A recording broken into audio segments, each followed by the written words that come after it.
Now, from Nebraska's trusted news source, this is Channel 8 Eyewitness News at 5.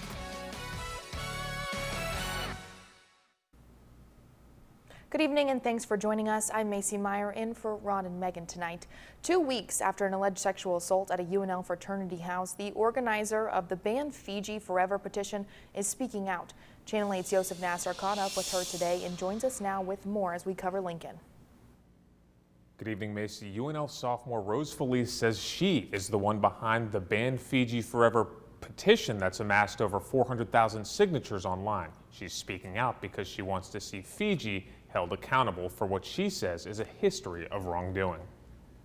In the nights following a sexual assault allegation at UNL's Phi Gamma Delta house, the student body made their voices clear. Enough is enough! Enough is enough! They want Fiji to be held accountable. Clearly the slap on the wrist does not work.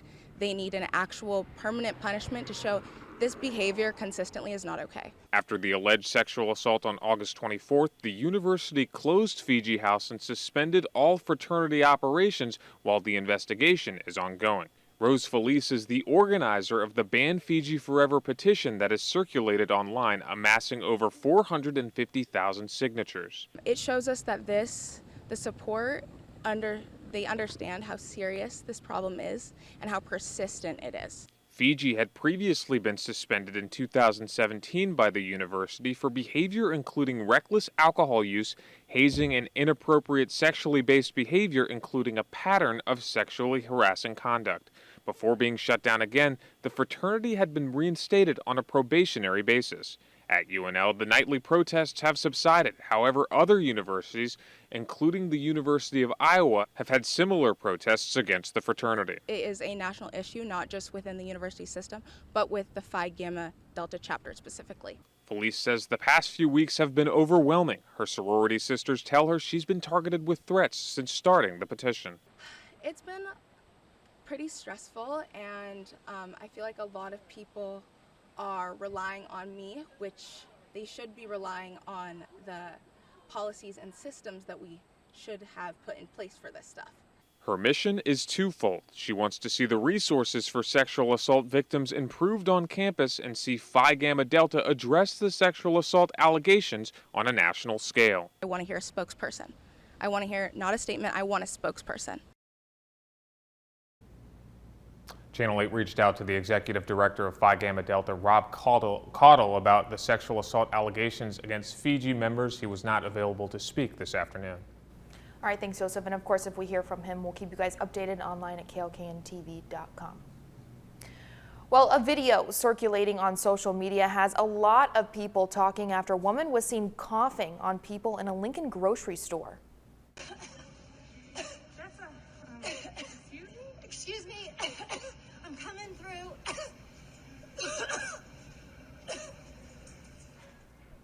Now, the woman who took the video says the incident happened at the Super Saver near 27th and Pine Lake. The user, Jessa Bird, posted the video on Reddit and said the woman followed her and her daughter in the store and was coughing on them. They did notify an employee at the store about the incident. We did reach out to Super Saver for a comment, but have not received a response at this time. And the U.S. has reached another grim COVID-19 milestone. More than 40 million people in the country have had COVID, according to data from Johns Hopkins University, with more than 4 million cases reported in the last 4 weeks alone. And the data says more than 649,000 Americans have died since the pandemic started, including 3 more deaths in Lincoln reported today.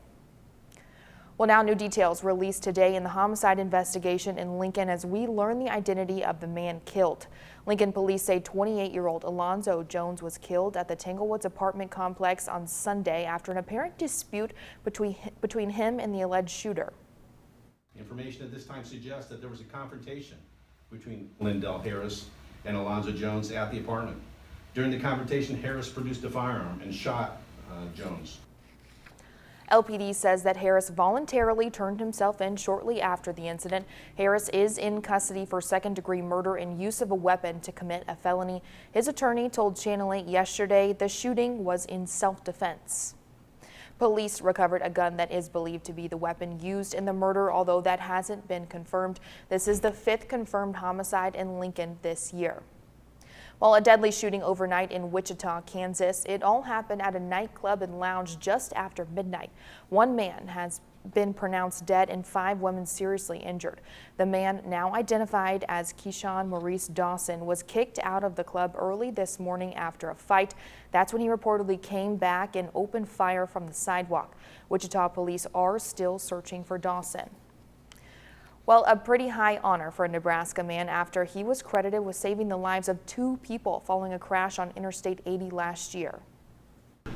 Just saw a horrific accident happen on oncoming traffic, and I just didn't have time to think, but the Lord above put me into action.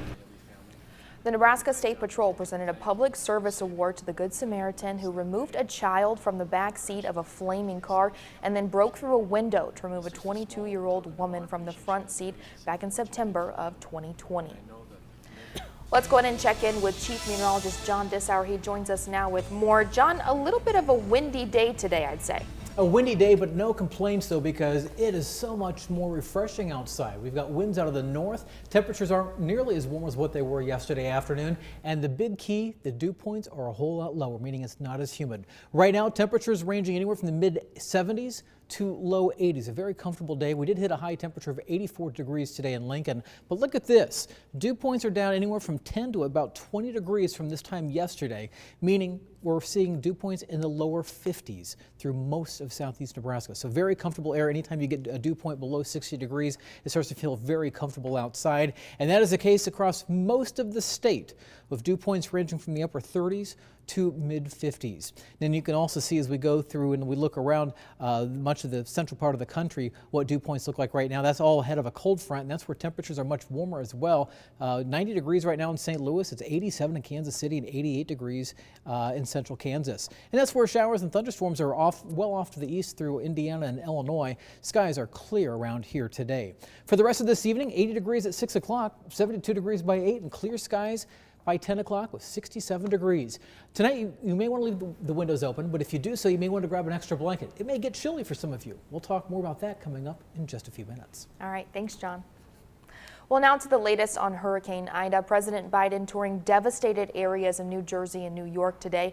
He has approved major disaster declarations in those states to help in the recovery process. ABC's Rena Roy has the story. Oh my God, I could just cry. Pieces of wood, piles of debris, and a collapsed ceiling. This church in Manville, New Jersey, badly damaged with Ida tearing through the area last week. This was our kitchen. It's not salvageable. This is just too much. People who live there say they desperately need the money to rebuild. Everything, air conditioning, heat, refrigerator, oven, everything gone. President Biden touring hard-hit areas Tuesday, promising help and resources from the federal government. I want to talk a little bit about the things you think you would need, not just to get back to normal, but to get back to a place where if it happened again, the damage would be considerably less. 4 people are still missing in New Jersey. The death toll at least 71 across 8 states. Biden then heading to New York City, where the borough of Queens is still cleaning up. Basement apartments and cars wiped out. We never expected anything like this before. It looked like an Olympic swimming pool back here. It was crazy. Down south, Grand Isle, Louisiana, unlivable. I've been here a long time and I can't recognize where everything's at. The president saying we need to take action on climate change. For decades, scientists have warned of extreme weather would be more extreme, and climate change was here, and we're living through it now. We don't have any more time. In Louisiana, hundreds of thousands have been without power for days now. Officials expect the city of New Orleans will see everyone's lights turn back on by the end of Wednesday. Rena Roy, ABC News, New York. FEMA says homeowners are eligible to receive up to $34,000 in federal grants under the Emergency Disaster Declaration, and that money won't have to be repaid. Well, help from Nebraskans for those impacted by Hurricane Ida just doesn't seem to stop, even for some of the furry friends down in Louisiana. The Capital Humane Society had a team drive 18 hours to help rescue 6 dogs from the devastation down south. They all made it back home safely yesterday. Channel 8's Alexis Koneski will have more on the adorable story tonight at 6 and 10 o'clock. While turning to Afghanistan now, hundreds of Afghan women and dozens of men led a protest in Kabul. They were denouncing what they say is Pakistan's involvement with the Taliban takeover. Pakistan, though, denies that they've helped. Taliban gunmen fired in the air to break up the march. There were no immediate reports of injuries. And the Taliban has announced an interim government for Afghanistan that consists of all men. It's full of veterans of their rule from the 90s and the 20-year war against the U.S.-led coalition. The Islamic Emirate decided to appoint and announce an acting cabinet to advance important matters. Now, the new Interior Minister is on the FBI's most wanted list with a $5 million bounty on his head, and it's believed he has at least one American hostage. The announcement of the new government came hours after the Taliban dispersed the protest. Well, the remains of Marine Dagan Page, who was one of the 13 service members killed by a suicide bomber during the U.S. withdrawal from Afghanistan, will return to Omaha on Friday at 1:30 in the afternoon. They are also working to hold a public visitation for people to pay their respects before his funeral on the 17th. A route for the corporal's procession on Friday has not yet been announced, but we will, of course, keep you updated as we learn more. And still to come on Channel 8 Eyewitness News tonight, we look back with LPD officers and the community members as the life of Mario Herrera on the one-year anniversary of his death. State coordinates of new land acquisition. Oh, well, you know that big oak tree that got struck by lightning? Negative. Robots don't know you. We do. At Farm Bureau Financial Services, every plan starts with a conversation. Learn more at fbfs.com/protect. Guys, September is Prostate Cancer Awareness Month, and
Today marks the one-year anniversary of investigator Mario Herrera's death, a day many in the community won't forget. He was a friendly guy. He was always happy, always good to be around. Gator Herrera was shot in the line of duty in August, and after 12 days of fighting, he succumbed to his injuries a year ago. Now, through the loss, the community stepped up in more ways than one to honor the highly decorated 23-year veteran who had a major impact on the community.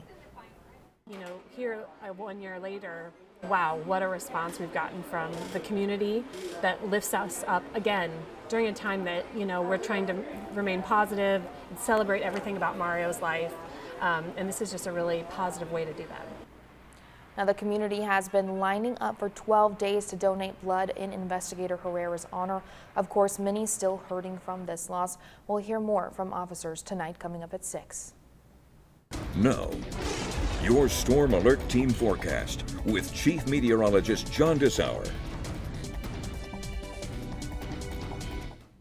What a beautiful day. Take a look outside from Honda of Lincoln, looking off to the north and west, and you cannot find a cloud anywhere in the skies over southeast Nebraska, and really, for that matter, most of Nebraska. I'll show you where there is one cloud, and that's about it. Temperature-wise, we are much cooler than this time yesterday. We were in the 90s this time yesterday afternoon.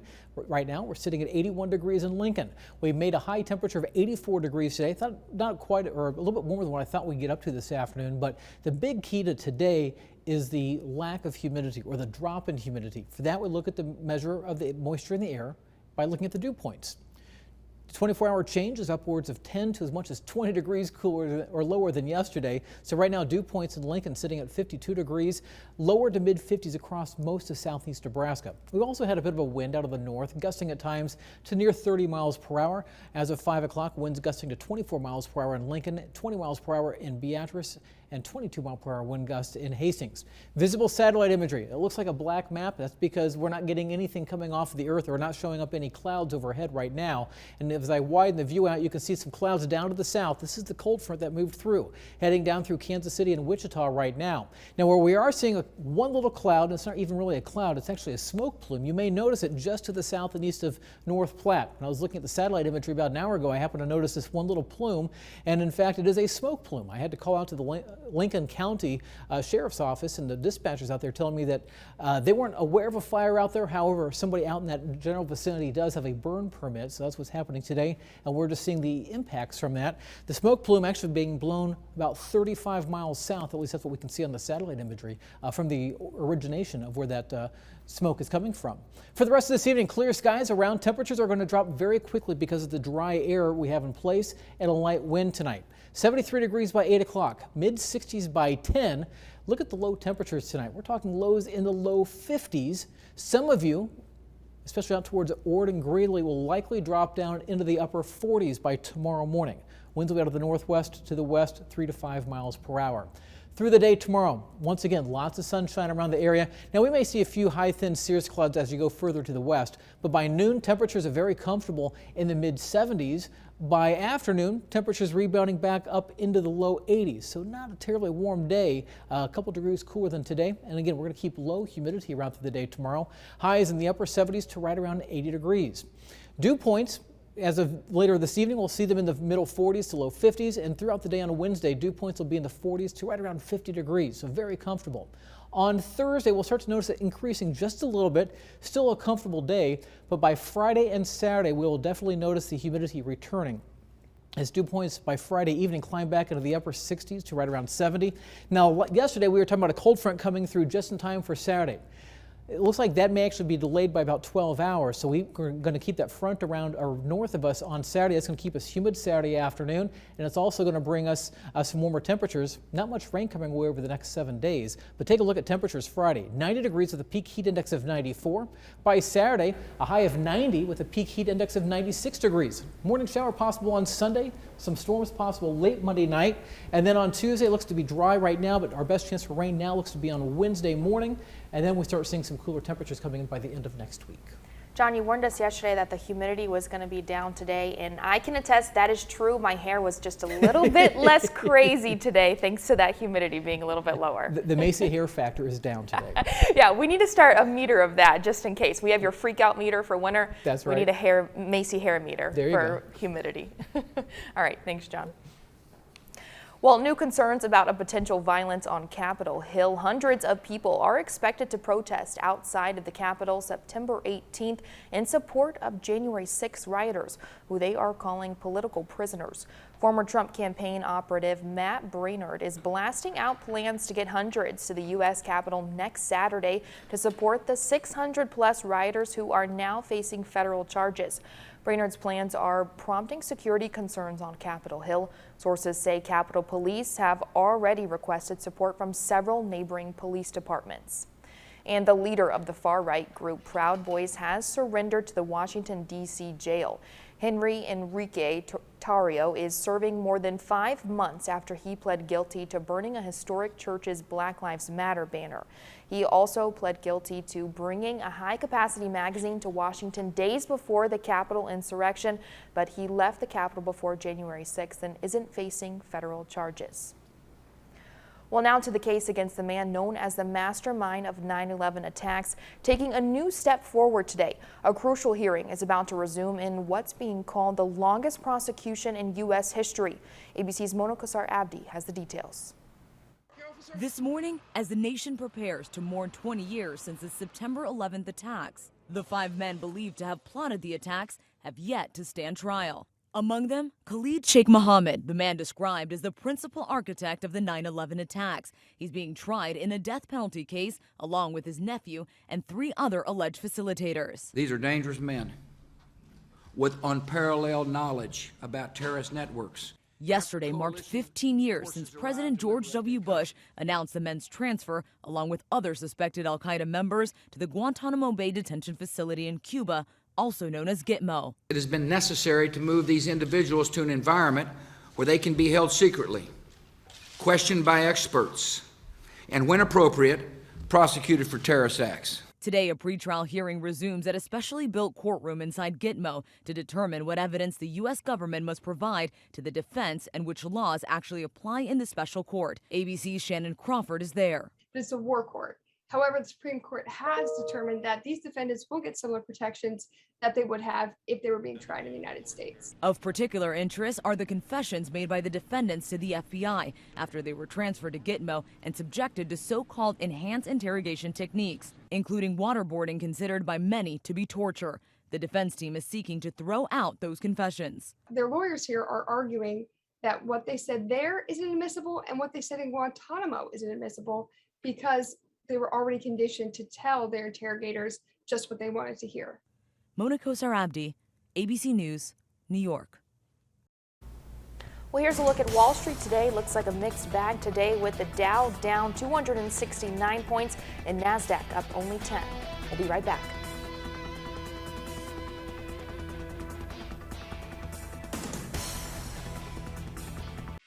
With so much at stake, more Americans turn here than any other newscast. ABC News World News Tonight with David Muir, America's #1 newscast and the #1 program on television. If you want the job done right the first time, you call Thrasher Foundation Repair.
are coming eye to eye with nature on a bike path that cuts right through a lake.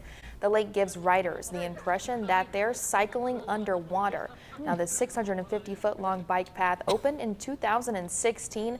When watching from a distance, all you can see is heads on the surface of the water passing by. The path is accessible to walkers and joggers as well. John, I saw you kind of perk up a little bit there. You've been to Belgium. Have you seen this? I have not seen that. That actually looks pretty cool to go through. I would actually be fascinated to watch how they built that.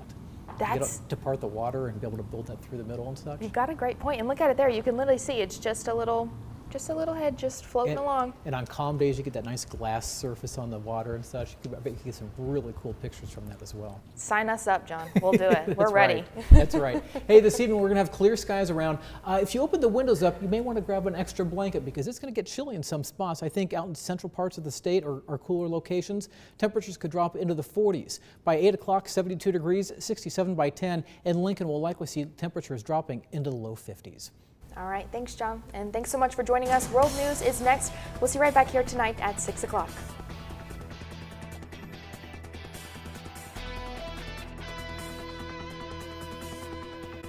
Closed captioning on